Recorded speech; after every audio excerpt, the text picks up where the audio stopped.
All right, guys, we're here with Jacob Caris, Clickfunnels Dream Car winner.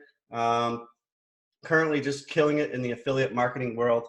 And I'm excited to kind of have him on the show today. And he's going to share some of his insights and how he's able to produce such high-end results. So first thing, how I was introduced with Jacob, I basically, I seen a photo of him on Facebook. Must have been Funnel Hacking Live or something like that, and you had the trophy that's behind you right now. And from there, I just kind of went to your Facebook group and started watching your lives. And once I watched one of your first lives, and you had this no bullshit approach to your lives, it really resonated with me. So that's basically you kind of inspired me to take action, and I really appreciate that, and I want to thank you for that. Oh, you're welcome, man. I appreciate you being in the group and engaging and helping me with my community. Awesome. Okay, so first of all, congrats on all the success you've been having and momentum you got, and I wish you continued success in the future. So first question I want to ask is, how did you get started into affiliate marketing, and why affiliate marketing? For sure. So goes back about, what are we now? We're in May. So it goes back a little over 2 years ago when I first really got into affiliate marketing. My online experience goes back a few years before that. I'd kind of dabbled in having WordPress sites here and there.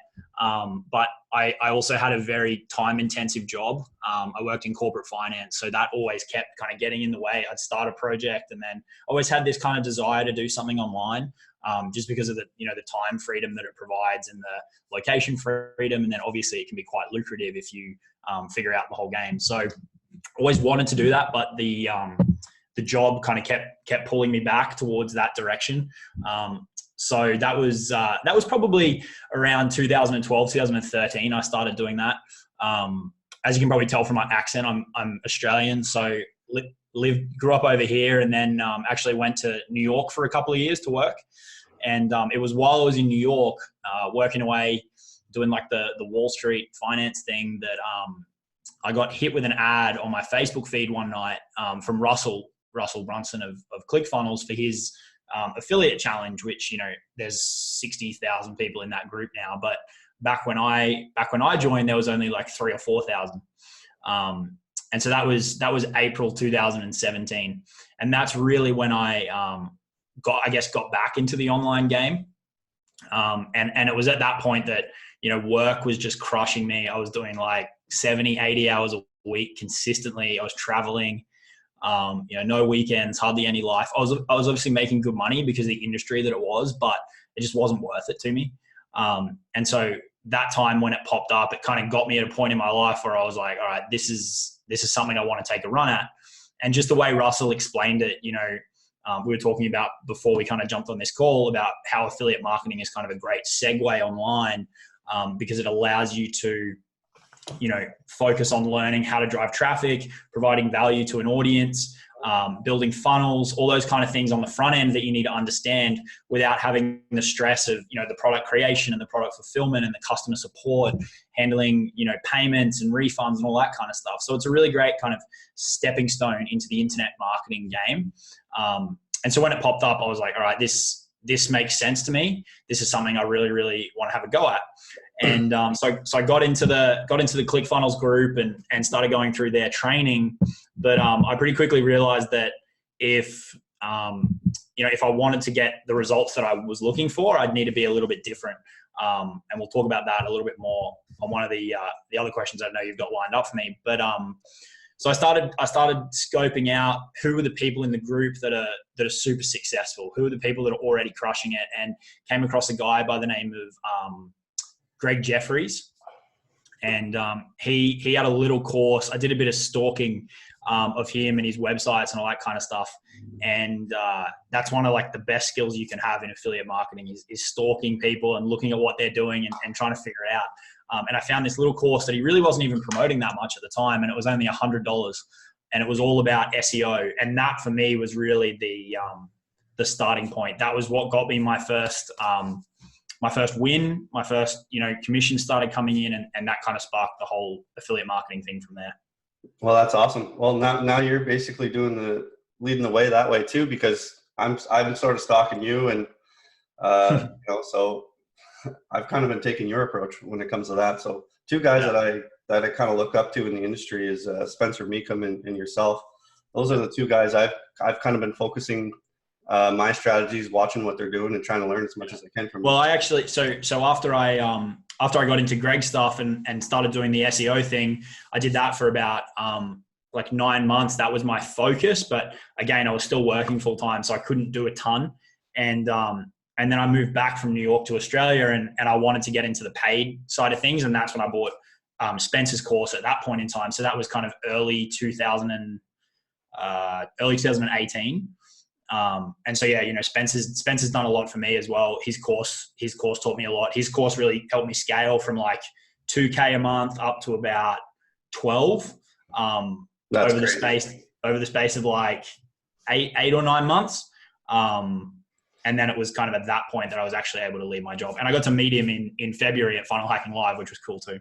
That's really awesome. Yeah, I seen one of your comments. I was going through Spencer's kind of Facebook archive videos, and I think it must have been when you were just starting out and you were trying to reach out to him. And it wasn't that long ago. So, Yeah, man. it proves that it's possible, and, just by taking action and modeling after guys that are crushing it. Yeah. And I think too, one of the big things is timing, and it's jumping on opportunities when they pop up. Not being the person that sees people getting these results doing different things and kind of sits there and goes, I'm just going to wait. It's something's happening. I'm going to give it a go. It may work, it may not, but then you're not left wondering. You're either going to spend some money and you're going to make a shitload of money, or you're going to spend some money and it's a lesson learned. So there's not really any loss. It's more, you gave it your best shot. And if it comes off the way you think it might, it can be enormous, right? Well, that's awesome. So that's kind of what happened with me with the SAM funnel. I basically seen the SAM funnel, and Jordan, the creator of the funnel, I think he did an awesome job, and I just kind of ran with it. And I since then created my own course, which is basically where a lot of the group members are coming from, just trying to take advantage of the free course. So totally get that. But so you didn't have the SAM funnel, I guess. What were some of the strategies that you used to sort of win the dream car and sort of, become a leader in the ClickFunnels community? Yeah. So I guess the concept of that SAM funnel has been around for a little while. There's been a few kind of iterations of it that have done the rounds, but I mean, I've seen the recent version, and it's certainly a lot more sophisticated than any of the previous versions, and that's probably why so many people are jumping on it. But I went more down initially anyway, I went more down the content production route. And so for me at the time, because of my job, I couldn't be like, on YouTube doing videos with my face and stuff, just because of the career that I had. It didn't allow me to do that. And so I started blogging. I'm not a bad writer, so I just started putting out a lot of written content, and that got me moving. It was focused around, reviews, walkthroughs, software comparisons. Basically, it was good too, because I only had really small pockets of time between work. Mm-hmm. And, whenever I got a spare half an hour, I'd sit down, I'd crank out an article, I'd put it on the blog. And so it fit in well with the limited time that I had. I could just, write something out. I had a list of articles that I wanted to get through, and I'd just kind of tick them off whenever I had time. So that's what really got it all started for me. And there's still massive opportunity in that space. Whenever I do kind of coaching calls with people who want to go into that, I talk to them about, there's a huge opportunity there. ClickFunnels has become particularly competitive. There's no hiding that fact. And you can tell when you go look at the group, right? 60,000 people in there. That's naturally going to be a competitive space, but these strategies can be applied elsewhere. So I always recommend that people also kind of look out and keep their eyes kind of open for other opportunities. And when you're learning these skills, don't just think about learning them to apply them to one particular product. You're really learning them to be able to apply them to any product. They're a lot more valuable than just the product that you're promoting at the moment. Right. Is what I kind of tell people. So SEO got me started, and then I moved into, like I said, with Spencer's course, paid traffic. And at the time I first jumped into Google ads and Bing ads, with doing a little bit of like retargeting stuff on Facebook. And it was a combination of the SEO, the Google ads, Bing ads, and a bit of Facebook ads. And then when I eventually started my group as well, and starting the kind of personal branding side of it, it was those kind of three elements that really got me the dream car. That's awesome. That's great. Now you mentioned that the blog there. So when you first started your blog, no one knows who you are, and you're putting up these articles, and I'm sure you didn't have a lot of traffic when you're first starting out to your blog. Yeah. So people that maybe want to take that approach, how do you get traffic to your blog? How do you get noticed? Yeah. So, I mean, that's where the first part of it is, the most important, which is looking at what keywords do we want to try and approach in our written content, right? And there's two ways you can go there. You can either go for higher competition keywords where there's more traffic, but it's going to be a lot harder for you to rank, especially with a new site. Google's kind of like, the more mature your site is, the better it is in Google's eyes, like, a bottle of wine or some cheese, right? Yeah.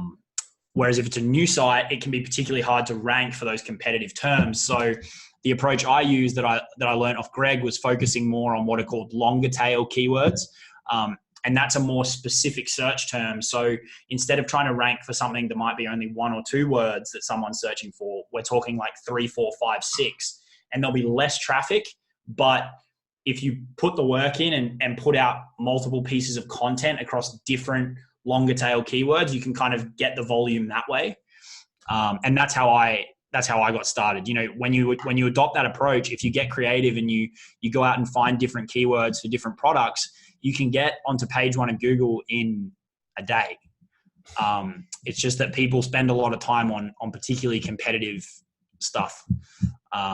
So in terms of getting started, even when no one knows you, you can still start to generate traffic if you do your keyword research right and get a little bit kind of creative. Boom, guys, that's some value right there. Awesome. Thanks for sharing that. That's right. Great. I had no idea about longer term keywords, so I'm definitely after this. And that works for YouTube as well. That's same awesome approach. So go to keywordtool.io, and they have a search box for both Google and YouTube. And if you type in like your core product that you're interested in promoting, it's going to give you a list of all the longer tail keywords. And you can then go and apply that to written content or video content. Man, that's some value right there. Thank you. And then you do that at scale.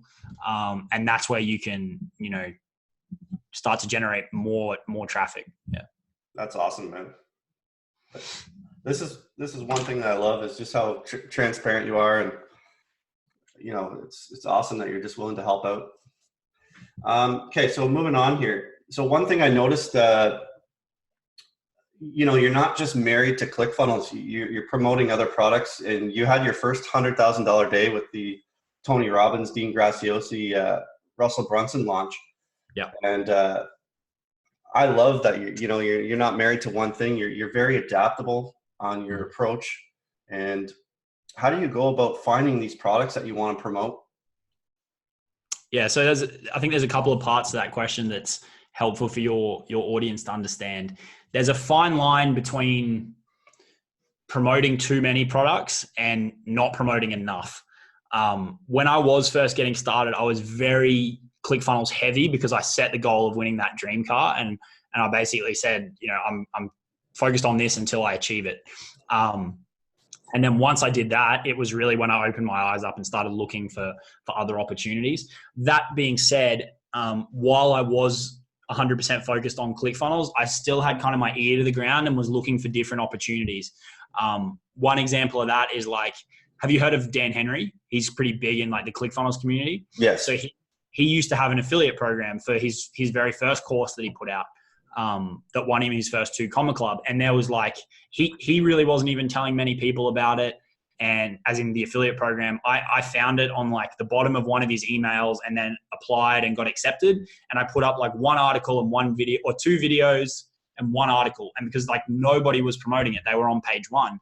And then over the next I don't know, it was probably 4 or 5 months, that did about 6 or 7 grand because there was literally no competition, but Dan was starting to make waves. And so people were naturally searching for him and wanted a third party opinion on it. And so they're the kind of little opportunities that I recommend people look for along the way. And people aren't going to go and tell you about those kind of things. So you're not going to find them by, hanging out in Facebook groups or hanging out on Instagram. They're the things you've got to kind of go and research yourself. And generally what I'll do is I'll kind of look around different, influencers pages. And sometimes they have affiliate programs, but they just don't really push it.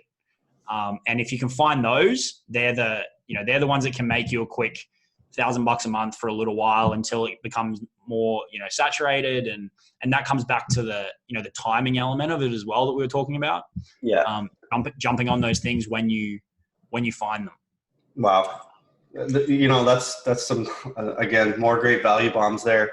And one thing I love about that is I noticed I've been following Dan a little bit. And I know he spends a lot on Facebook ads. I seen one of his posts. He's spending about 200 grand a month right on Facebook. So, if you can ride the coattails of his advertising and you basically do what you're saying is create your own sort of blog or promote it, then, you can take advantage of some of his advertising too, right? Because people are going to be looking for reviews, things like that for those products. So that's awesome. And especially too, because he doesn't have the affiliate program anymore, but when he did, it was for his webinar, which was selling $1,000 product. So, when you get a sale, it was $400. So you don't actually need a ton of sales for it to kind of add up. And they're the real opportunities that you want to try and look for. But that said, it is still important. I kind of view it as when you go to college and it's my major is this and my minor is this. Yes. I kind of view it like that. What's your major focus? Put 80-90% of your time into that, but don't completely cover your eyes to the other things that are out there, because that can get you some quick wins. It's going to build your confidence, which can't be underestimated. It's going to give you some more capital that you can then reinvest into that core project to grow that even faster. That's awesome. Yeah. So guys, that's a huge point there that, keep an open mind and keep running with it. Now it's even for my group, they're all coming to me from basically the SAM funnel. And, I have a couple of coaching students now under me and they're asking me, what are you going to do after the SAM funnel fizzles out? I know it's going to fizzle out eventually and stuff like that. To me, it's not about the SAM funnel. It's about the skills and the process that I'm learning along the way. Yeah. So I'm not married to the SAM funnel either. And, I'm going to keep searching for other opportunities, but right now I'm going to kind of ride this SAM funnel wave out until it sort of fizzles out myself. So, and I think the other thing too there with looking for other opportunities is you've got to think about what you want. So when I first got started, I was super focused on the recurring element, and that's why I like Clickfunnels. And then after that, and we'll get into talking about this, I was like, all right, I want to start trying my hand at this high ticket stuff. And so, there's a plethora of things out there that you can do to do with high ticket. But, I had some kind of particular things that I was looking for and went out and found that. So sometimes it's not sometimes you don't just stumble across the right affiliate program. It's you've got some criteria in your head of what you're looking for, and then you go find it. Yeah. Gotcha. Yeah. So you're basically working backwards. Exactly. Yeah. Awesome. Okay. So you know what, you're talking about high tickets now. So I do have some questions lined up for your high ticket things that we're going to talk about. So what are some of the strategies now? You mentioned the blog and that, but are you using the same strategies for the high ticket sort of items? Are you still creating kind of blogs? Or are you moving away from that? Now I feel like you're more into some advanced strategies using Google AdWords and maybe Facebook ads. I'm not sure. So it's a good question. So and this comes back to the point I was talking about before, is these fundamental strategies of blogging, of, getting a YouTube video ranked, of doing search ads, of doing Facebook ads.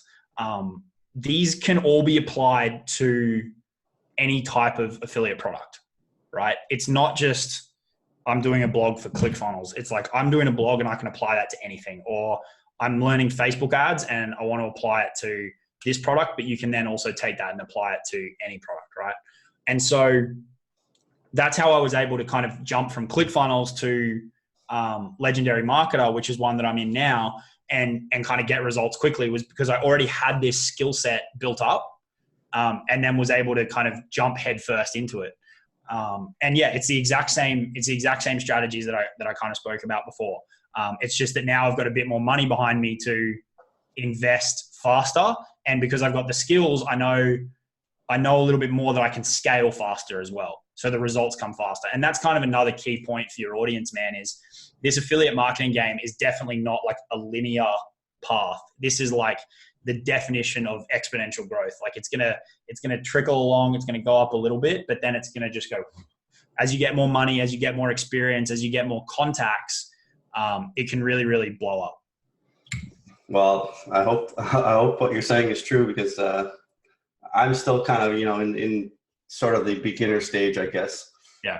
Even myself. So, yeah.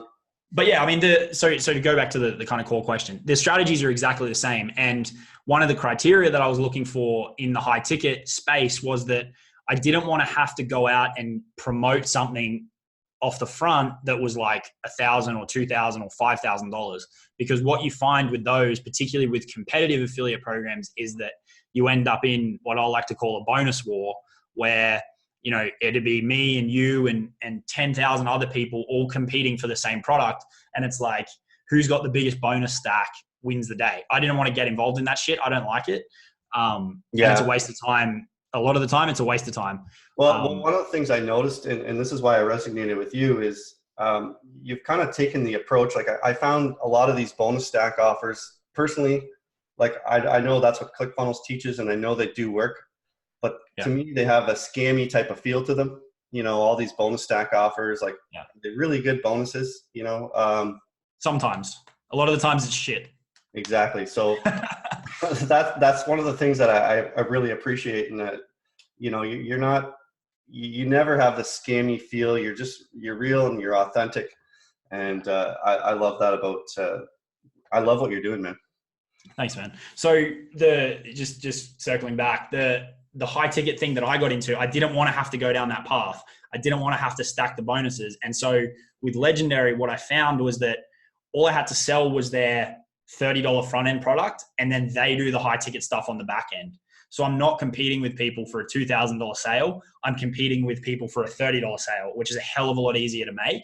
And then they've got the systems in place on the back end to make the sales for me, which means I've got one focus, which is like, how much traffic can I get into this one offer? Yeah. Well, that's the Tony Robbins, Dean Graziosi, Russell Brunson launch, right? Basically, you got people going to sign up for their free webinar, which costs $0 to go. And I don't know how many people you got in. I don't know if you want to share those numbers, but get them to the webinar, and then let those guys do the sales for you. Yeah. That's exactly right. And that was a particularly unique opportunity because of the names that were behind it. And so when I saw that pop up, I was like, this is, I put quite a few projects on hold to focus on this, just because I knew it was one of those, like, once every kind of 5-year kind of things. And it's what I was talking about before with timing, right? You got to sometimes just put things to the side and jump at these opportunities. And in terms of the numbers, like I won't reveal the exact number because we're kind of mid-launch and there's a lot of people trying to figure out everybody's metrics, but it was like well north of 6,000 registrations. Wow. Good for you, man. Yeah. So they're the kind of things you need to have your eyes open to, and not just be like, oh, ClickFunnels. And I'm going to ignore the fact that there's, potentially the biggest launch of the next 5 years going on right now. ClickFunnels will be there in a month when that's done. And you never know what could happen. That's right. So like your strategy is getting people to the webinar. Like you basically did the same strategies, like long keywords, blogs, that sort of thing. And I know you got the messenger bot, and you recommended to me even using the messenger bot and things like that. And let's talk about the bot for a sec. Yeah. Have you had a lot of success using your messenger bot? And Yeah, so I've used messenger bots for a few different projects, for my personal brand and for a couple of other things that I've done.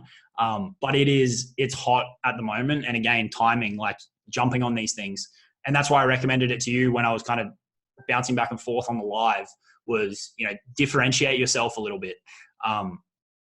Email is a dying form of communication. It'll always be around, but not as a primary form. It used to be a primary form. People used to open every email that they got. Doesn't happen anymore. Every year, email open rates decline to the point now where, if you're getting a 15 to 20% open rate on your emails, you're doing well. And compare that to a messenger sequence. Like I recently built a bot list for a project up to about 2,000 people, and we were consistently getting, 80% plus open rates, generally in the 90s. And then your click-through rate is like 30, 40, 50%. Compare that to email where you're getting, 15% open rate and then, an almost negligible click-through rate. Yeah, for sure. No, I so definitely, that's why it's so powerful, because, I've got my phone sitting here right now. Yeah. Your messenger pops up, you're at dinner, you're at work, you're on the bus, wherever. It's straight in your face. Most people have their email notifications turned off now, and they actually have to go into their email and look at it. Whereas Messenger, you're kind of jumping right into their life.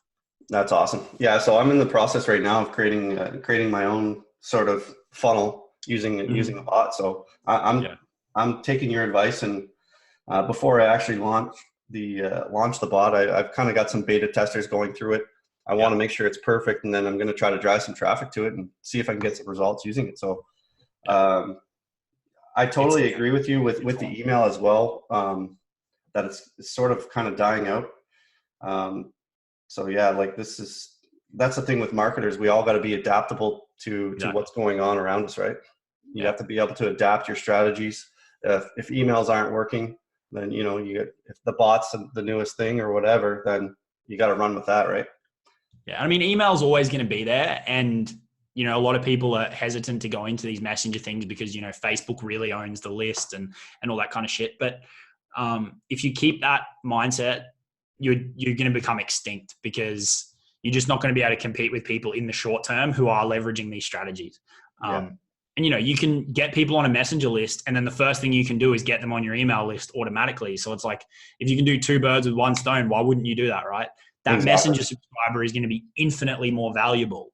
My personal messenger bot list, which is just from my group, that's the only place I really push it for my own brand, is only about 600 or 700 people. But that is infinitely more valuable than my, near 10,000 person email list. Yeah, well, it's 600 or 700 people, but it's really hot traffic. These are people that follow you, and so those are huge. Yeah. So it's just one of those things that it's going now. It's good. We don't know what's going to become of it, so you don't disregard the other stuff, but also you gotta take advantage of these opportunities as they. Yeah, one thing that I love about the messenger bot, it seems a lot more personable. Like emails they do seem like very cold. You're not sure. Most of the people, like, are they getting it? Is it going to their junk mail? Like with the messenger bot, it's like, oh, you can see that they read the message. Yeah. You just got to be careful, because some people obviously abuse it.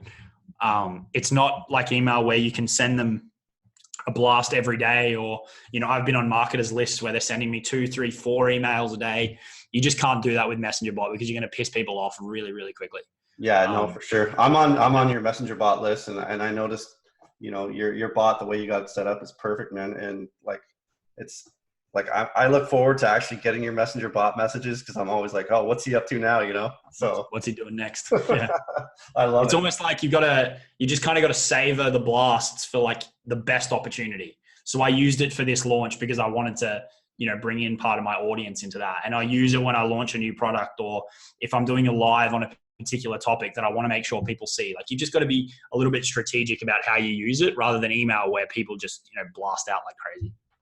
Awesome. Okay. So, like I said, most of my guys are going to be coming to me, or my group is going to be coming from the SAM funnel type of stuff. So you mentioned you're not a huge fan of solo ads in your Facebook group, and you basically said anybody using the SAM funnel to sort of just be careful, scale slowly, take your time. Now, why, like my question to you is, one, why are you not a fan of solo ads? And two, can you talk a little bit about what you would do? I guess what would be your approach using the SAM funnel? Yeah, sure. So like I said off the top, the concept of the SAM funnel, where it's like, it's kind of a loop, right? It's a bit like, I get someone in and then they kind of do the same thing. It's kind of an iterative funnel. It's not a new concept. It's just been redesigned. Mm-hmm. So I've seen it used before, and I've seen the pitfalls that kind of structure can have, which is why I kind of said to people, just be careful. The other thing is too, when these funnels come into vogue, as this one is at the moment, what you'll start to see is people are sharing a lot of potential recurring revenue, right? Like there's a lot of people that aren't showing actual revenue. They're not showing the orange bars. And from personal experience, the difference between those two numbers can be pretty big. And that just comes back to the solo ad thing, which is the traffic quality can vary drastically. You can buy the highest quality traffic and yet they may never open your emails. So that's what I don't like about the industry. I don't know who I'm buying it off. I don't know how burnt is that list. I don't know what offers they've been sent in the past.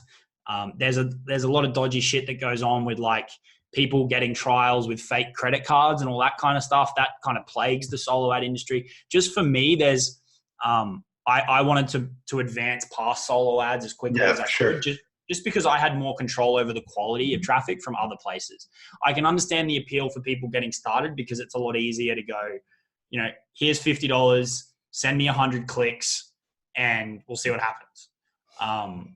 And it can be a good place to get started, but you've just got to be careful that don't scale on potential numbers, scale on real data. Don't go, I've got $500 of potential income, so I'm going to go and spend $500 on solo ads, because that $500 may actually only be $100, and then you're negative 400. And then if that happens again, all of a sudden you're in a hole and it's like, what do I do next? So just go based on real information, not potential information. No, that's awesome. Yeah, because I guess that's the way the whole funnel was set up, is strictly for solo ads. And even myself, I'm in a position right now. Ever since I read your post, I've kind of slowed down a little bit with my solo ads. I'm going to just, I got 32 trials right now from the solo ads. I have no idea if they're going to stick or what's going to happen, but even if they don't stick, I'm just going to change my approach, so I'm going to probably implement some of these strategies that you're talking about today with the longer keywords, blogs, YouTube videos, and just keep swinging the bat. Yeah, no, for sure, man. And the other thing with the other thing with solo ads that's always kind of stood out to me is like, if these people have these lists, why don't they just leverage them for their own business? Why are they taking money to send other things? It obviously means that they can make more money off my cost per click than they can make as an earning per click off their own offers. You know what I mean? Yeah. So that to me always stands out as like, all right, how burnt out is this list? If it's at the point where they're making more selling it for, 60, 70 cents a click, then they would be sending their own offers. And I've had endless debates with solo ad sellers about that point, and no one has ever been able to go, here is conclusive evidence as to why I'm selling solo ads and not marketing my own stuff. So until someone does that for me, consider me a skeptic, but at the same time, I understand why people want to use them. Yeah, exactly. Well, at the end of the day, like I was thinking kind of similar to what you were thinking too. The solo ad guys, I mean, it's a business. Like they don't really give a shit about your results. They're selling you clicks. And they are giving you clicks. They are providing you with good, valuable clicks. But like you said, at the end of the day, you don't know where the traffic's coming from. Is it, I tried Fiverr too. I've tried a couple different strategies. I had no luck on those.